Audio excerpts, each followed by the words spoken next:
Kindly subscribe to our YouTube channel, see how to. Click on the subscribe button below and also click on the bell beside this. This will notify you once we drop a new video. Thank you.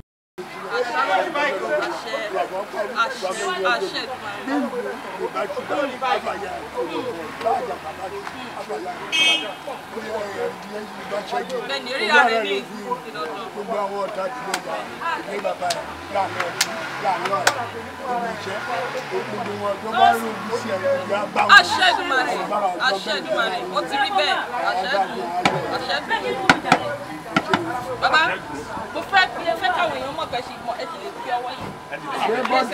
Màá wá fẹ́ sí i.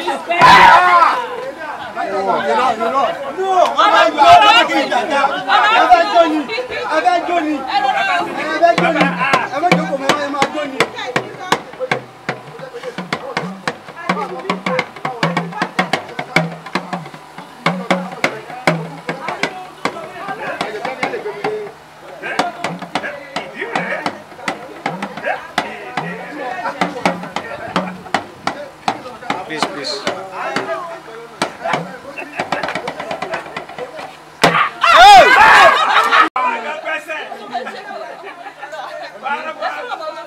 Hello everyone, my name is Ara and we are here to celebrate an icon, a living legend, Baba Charles Olumo, that everybody knows as Agbako. Today is his 95th birthday.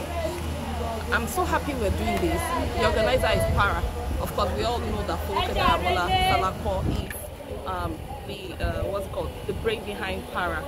I'm so happy I'm privileged to be part of this because it's not until our legends or our people die and go to the great beyond and they cannot even acknowledge what to do for them or the celebration. So we're here today.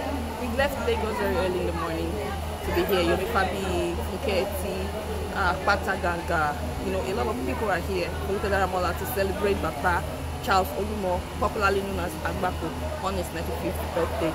Thank you.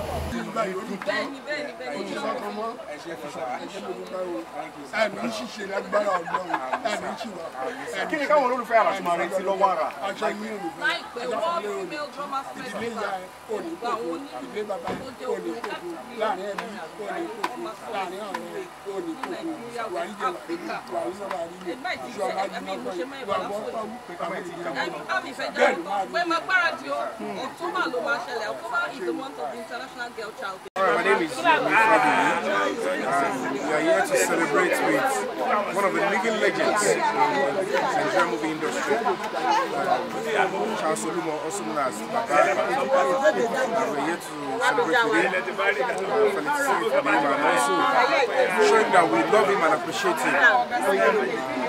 Today, 95 years, proud of job. Thanks for watching this video. Don't forget to click the subscribe button, kindly comment and share. Thank you, Boya TV.